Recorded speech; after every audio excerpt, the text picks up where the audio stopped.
तर स्वराज्य रक्षक छत्रपती संभाजी महाराजांची आज 336वी पुण्यतिथी आहे। पुण्यात वडू बुद्रुकमध्ये सकाळी संभाजी महाराज आणि कवी कलशाच्या समाधीचा अभिषेक केला जाईल। सकाळी मूक पदयात्रा आणि शासकीय महापूजा सुद्धा होणार आहे। उपमुख्यमंत्री अजित पवार आणि एकनाथ शिंदे यांची प्रमुख उपस्थिती असेल। गोव्याचे मुख्यमंत्री प्रमोद सावंत सुद्धा उपस्थित राहणार असल्याचं समजतंय।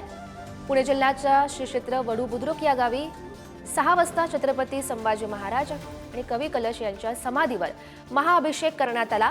7 वाजता मूक पदयात्रा, 8:30 वाजता शासकीय महापूजा आणि 9 वाजता अक्षय महाराज भोसले यांचं कीर्तन, तर 11 वाजता हेलिकॉप्टरद्वारे पुष्पवृष्टी केली जाईल। सोबतच 11:30 वाजता शासकीय मानवंदना, 12 वाजता धर्मसभा पुरस्कार वितरण समारंभ सुद्धा पार पडेल। आणि या कार्यक्रमासाठी गोव्याचे मुख्यमंत्री प्रमोद सावंत, उपमुख्यमंत्री एकनाथ शिंदे तर उपमुख्यमंत्री अजित पवार यांची प्रमुख उपस्थिती असणार आहे।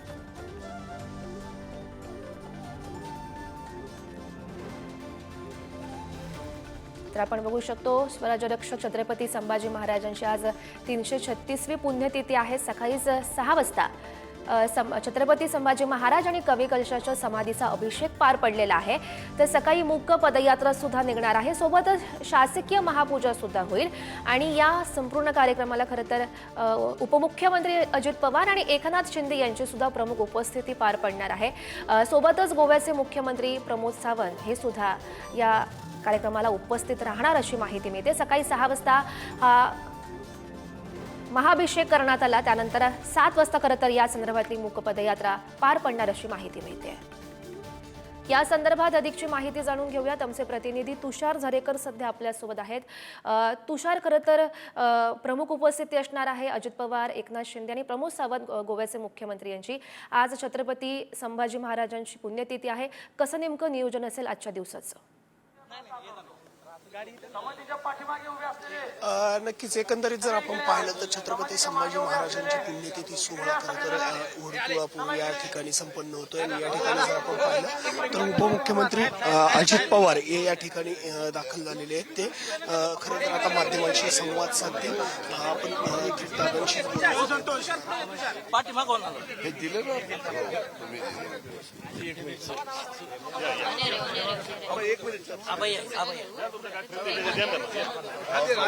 सर सर ओ शिव दादा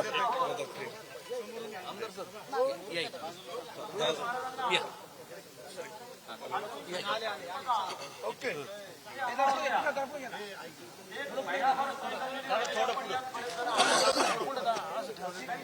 ठीक आहे।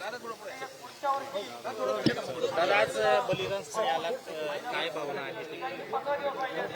मी स्वराज्य रक्षक छत्रपती संभाजी महाराजांची आज पुण्यतिथी आहे। त्यांच्या समाधीच्या इथं नतमस्तक होण्याच्या करता, त्यांचं दर्शन घेण्याच्या करता, शौर्य कसं असू शकतं, राजा एकही लढाई न हरलेला जगातला राजा कसा असू शकतो याचं मूर्तिमंत उदाहरण म्हणजे छत्रपती संभाजी महाराज आहेत। आम्ही मागेच तुळापूरचं आणि वडूचं काम हातामध्ये घेतलेलं आहे आणि अतिशय दर्जेदार अशा प्रकारचं काम सर्व शंभूप्रेमींना अभिमान वाटेल आणि पुढं पण पिढ्यानपिढ्या पुढच्या लोकांना त्यांचा हा इतिहास लक्षामध्ये राहील आणि इकडे आल्यानंतर त्यांना पण एक मनातनं प्रेरणा मिळेल अशा पद्धतीचं स्मारक करण्याचं काम आम्ही सगळेजण करतोय। इथलं काम आज पुण्यतिथीचा कार्यक्रम पूर्ण झाल्यानंतर आम्ही सुरू करणार आहोत। मला या निमित्तानं राज्यातल्या जनतेला सांगायचं आहे की बऱ्याच जणांना वाटतं की तुळापूरचं काम सुरू झालं आणि वडूचं काम का अजून सुरू झालेलं नाही। तर इथं केएम हॉस्पिटल जे त्यांना काही जागा दिलेली होती, त्यांना आम्हाला शिफ्ट करायचं होतं। त्यांना आम्ही बऱ्याच जागा त्या वेळेसच्या जिल्हाधिकाऱ्यांनी, मुख्य कार्यकारी अधिकाऱ्यांनी दाखवल्या, परंतु काही ना काही त्याच्यामध्ये प्रश्न उपस्थित होत होते। आता जागा त्यांनाही पसंत पडली, आम्ही पण द्यायचं ठरवलंय. त्याच्यावर ते आता शिफ्ट तिकडे होत आहेत. त्याच्यावर तो एरिया आपण महाराजांच्या ह्या जे काही स्फूर्तीस्थान करतोय, एकंदरीत इथला सगळा जीर्णोद्धार करतोय, त्याच्यामध्ये घेणार आहोत. आणि अशा पद्धतीचं हे काम पूर्णत्वाला नेलं जाणार आहे. त्याच्यामध्ये कुणाच्याही भावना दुखवल्या जाणार नाही. सगळ्यांना अभिमान वाटेल महाराष्ट्रातल्या जनतेला. असंच अतिशय उत्तम अशा प्रकारचं काम आम्ही करून दाखवणार आहे. पालकमंत्री म्हणून माझं बारकाईनं लक्ष आहे की आता पण मी इथून तुळापूरला जाणार आहे की तिथल्याही कामाचा वेग कसा आहे. माझ्याबरोबर मी चीफ इंजिनियर अतुल चव्हाण आणि बाकीच्यांनाही घेऊन जाणार आहे. परवा मी रत्नागिरीला गेलेलो होतो. रत्नागिरीला जिथं शेवटी महाराज ज्या ठिकाणी थांबलेले होते आणि तिथं त्यांच्यावर एक वेगळ्या प्रकारे काहींनी गद्दारी करून महाराजांचं ठाव ठिकाण हे औरंगजेबाच्या लोकांना सांगितलं आणि तिथं महाराज लढत राहिले, त्यांची सगळी टीम लढत राहिली. तिथला सगळा परिसर आज ज्यांच्या मालकीचा आहे त्यांच्याशी पण माझी त्या दिवशी रत्नागिरीमध्ये बोलणं झालं. त्यांनी काही एक दोन गोष्टीची अपेक्षा केलेली आहे. बाकीचं सगळं तिथंही अतिशय उत्तम पद्धतीनं स्मारक करण्याचं राज्य सरकारने ठरवलंय. मागं आम्ही 5 कोटी रुपये दिलेले होते, परंतु आता परवाचा अर्थसंकल्प सादर करत असताना मी राज्यातल्या 13 कोटी जनतेला सांगितलेलं आहे की आम्ही हेरिटेजच वास्तू महाराज ज्यावेळेस तिथं राहत होते त्या काळामध्ये जशी होती तशी हुबेहूब उभी करायचा आमचा सगळ्यांचा मानस आहे. तिथं मंदिरं खूप आहेत, तिथं वेगवेगळी मंदिरं आहेत. त्यांच्या भावना अशा आहेत की त्या मंदिराला कुठं धक्का लागता कामा नये आणि तिथून एक नदी शेजारनं जाती तर तिथंही रिटेनिंग वॉल वगैरे अशा गोष्टी कराव्या लागतील. मी त्यांना सांगितलं की अधिवेशन संपल्यानंतर मी तिथं येऊन जातो. माझ्याबरोबर तिथले आमदार शेखर निकम हेही होते. त्यांनी पण त्याच्यामध्ये जे मूळ मालक आहेत आणि ती मोठी फॅमिली आहे पण त्याच्यातले बरेच प्रमुख लोक मला त्या दिवशी रत्नागिरीच्या गेस्ट हाऊसला माझी मिटिंग झाली तेव्हा भेटले. त्यांचं मुख्यमंत्र्यांच्या बरोबर पण संभाषण झालं फोनवर आणि उदय सामंत पालकमंत्री त्यांनाही मी काही सूचना दिलेल्या आहेत.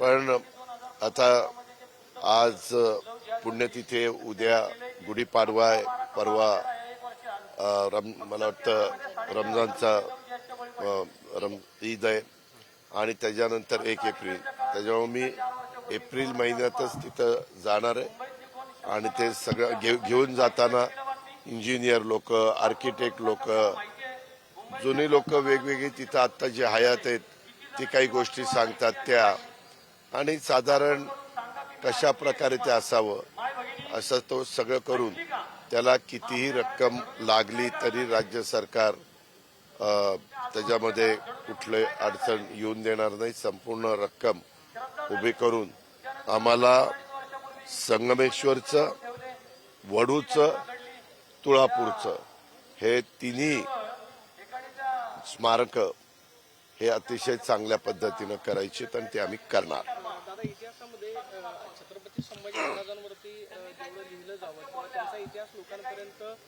जास्तीत जास्त लोकांपर्यंत गेला पाहिजे. इतिहासानं संभाजी महाराजांना अनेक छावा चित्रपटाच्या निमित्तानं नवीन पिढीला महाराजांचा मोठ्या प्रमाणावरचा इतिहास त्यांच्या समोर आलेला आहे. आता तुम्ही ज्या गोष्टी म्हणताय त्या काढून मला नवीन प्रश्न निर्माण करायचे नाही.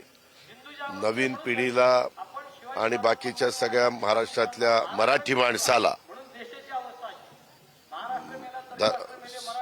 संभाजी महाराजांच्या संदर्भातल्या सगळ्या जे काही इतिहास आहे त्याच्यातल्या बऱ्याचशा गोष्टी त्यांच्या लक्षात आलेल्या आहेत, लक्षात येत आहेत.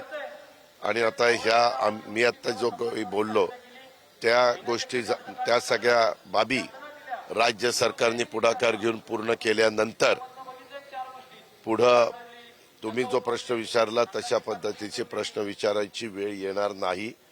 आम्ही हे करत असताना त्या त्या गावातल्या ग्रामस्थांना, ग्रामपंचायतीला, कारण तेही शेवटी प्रमुख गावातली लोक असतात, आम्हाला ह्याच्यामध्ये कुणालाही नाराज न करता त्यांना सर्वांना विश्वासामध्ये घेऊनच हे सगळं काम करायचंय. फक्त माझं शंभूप्रेमींना आव्हान आहे की जसं तुळापूरला करत असताना तिथल्या सगळ्यांनी मनापासून साथ दिली, कारण तिथं तर आमचे पुणे जिल्हा परिषद त्यांनीच खरं मागच्या काळामध्ये हे कार्यक्रम आम्ही सुरू केलेले होते आणि त्याला जो काही निधी वगैरे द्यायचा तो त्या काळामध्ये दिला.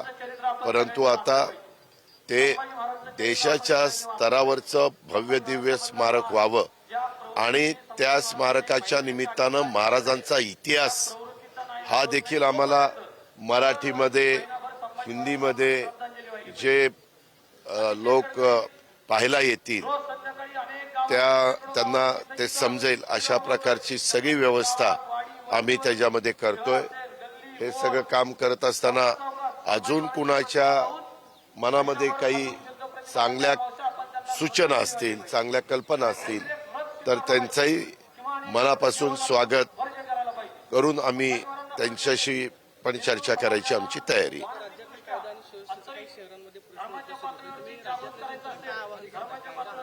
राज्यातल्या जनतेला हेच मी आवाहन करेल, छत्रपती संभाजी महाराज असतील, छत्रपती शिवाजी महाराज असतील. छत्रपती शिवाजी महाराजांनी हिंदवी स्वराज्याची स्थापना करत असताना 18 पगड जाती 12 बलुतेदारांना बरोबर घेऊन हिंदवी स्वराज्याची स्थापना केली. महाराजांनी कधी जात, धर्म, भेदभाव अशा पद्धतीनं केलेलं नव्हतं.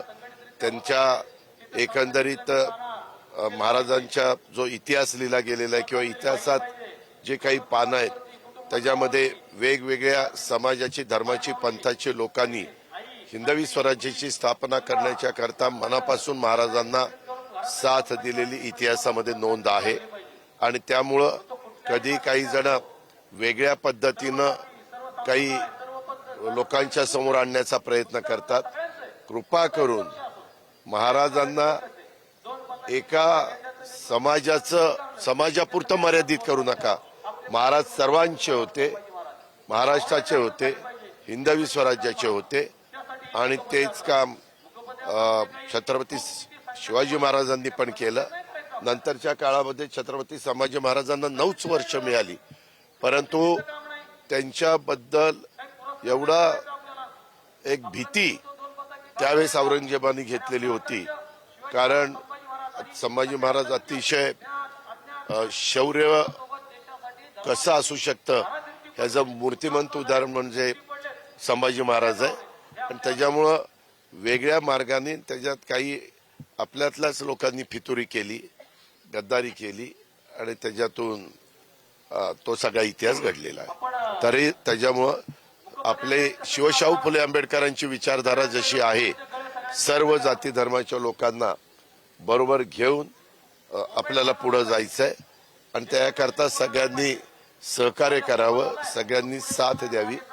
त्याच्यातूनच राज्याचंही भलं होणार आहे, त्याच्यातूनच कायदा सुव्यवस्था महाराष्ट्रामध्ये चांगली राहायला मदत होणार आहे. शिवाजी महाराजांचा अवमान करणाऱ्यांवर अजूनही कारवाई होताना दिसत नाहीये. चाललेली आहे ताई. आपण संविधान मान्य केलेलं आहे. परवा सभागृहामध्ये शेवटच्या 2 दिवसामध्ये संविधानाच्या बद्दल अतिशय व्यवस्थित चर्चा झालेली आपण सगळ्यांनी पाहिली. त्यामध्ये राज्य सरकारची भूमिका पण तिथं मांडण्यात आली.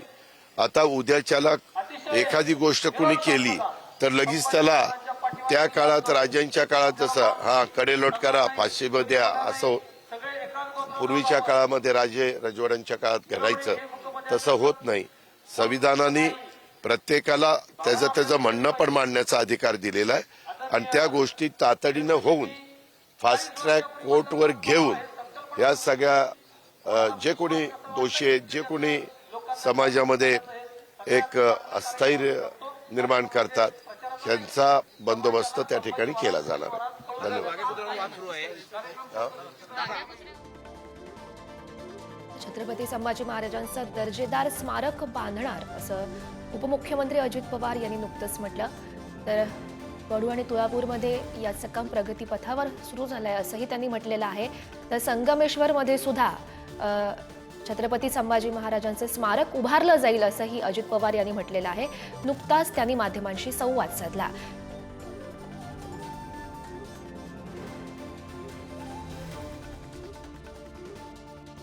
तर समाधी स्थळावरून आमचे प्रतिनिधी सध्या तुषार जारेकर आपल्यासोबत आहेत.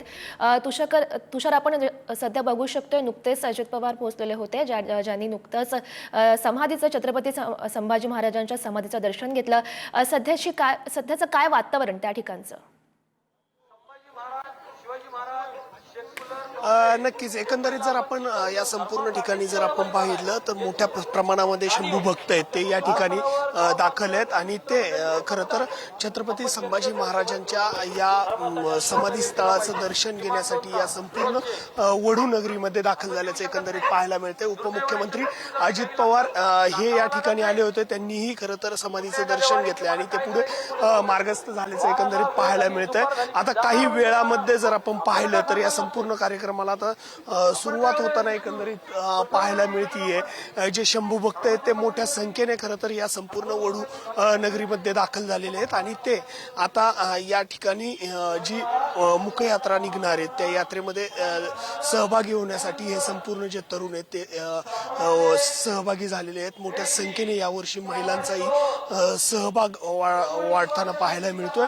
मोठ्या संख्येने महिलाही या ठिकाणी दाखल झालेल्या आहेत आणि या संपूर्ण या ठिकाणावरती जर आपण पाहिलं तर शंभू भक्तांची मोठी गर्दी, अनुयायांची मोठी गर्दी या ठिकाणी झालेली दिसून येते. छत्रपती संभाजी महाराजांची ही समाधी स्थळ आहे आणि त्याच्याच बाजूला जर आपण पाहिलं तर कवी कलशांचे समाधी स्थळ आहे आणि त्या ठिकाणी मोठ्या संख्येने जे शंभू भक्त आहेत ते दर्शनासाठी या ठिकाणी येतात, ते दर्शन घेतात आणि पुढे या मुखयात्रेमध्ये सहभागी होण्यासाठी या धर्मसभेकडे मार्गस्थ होताना एकंदरीत पाहायला मिळतात.